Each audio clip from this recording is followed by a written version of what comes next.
Asad Tawfiq is amongst friends at the Mart Marian Chaldean Mass. Indeed, this whole scene could easily be taking place at one of Baghdad's handful of churches.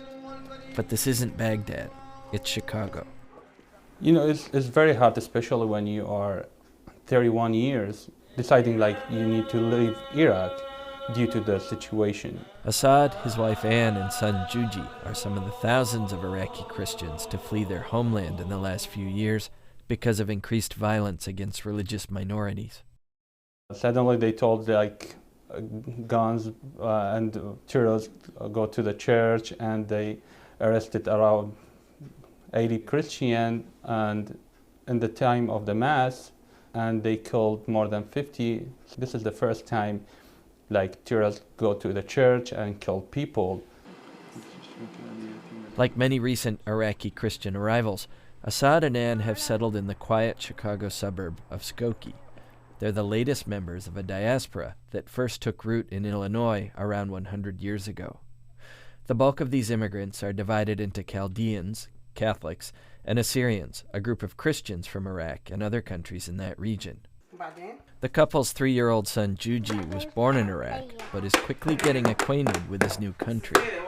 He watches Mickey Mouse cartoons online with Arabic subtitles, and his father bribes him to come to church with some very American bait. Toys R Us? Then Chuck E. Cheese. The Tawfiq's basic apartment is sparsely decorated with the few items they were able to take with them from Iraq and a few donations from local churches and charities. A note in Arabic on the fridge is the most visible indicator of this monumental year in their lives. This is our anniversary that we came to the United States, like 1 year. Every year you are good, and you will be translate.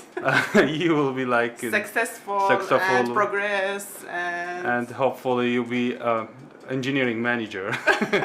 What's unique about Asad and many of the recent Iraqi arrivals is that they speak English and are highly skilled and educated. Well, and you did pass your fundamentals of engineering exam, right? Yeah. The stories we were getting, first of all, were that they were told that it would be pretty easy for them to get a job in their professional field in the U.S. Rebecca Tancredi is the managing director of Upwardly Global, a national NGO that helps highly skilled immigrants. She says 35% of her clients are recent arrivals from Iraq. Many haven't found work in their chosen fields, and the dismal economy hasn't helped. There's a lot of frustration with not being a professional right now. You know, it's not really fun for a doctor to work as a parking attendant, so, you know, we hear about what that feels like. But Asad's been lucky. After 6 months of consulting help from Upwardly Global, he found a part-time engineering job at a small construction company. How have we calculated all of the quantities for everything? Just up the road from Asad, at the Skokie Holiday Inn, the Assyrian Universal Alliance is having a national conference.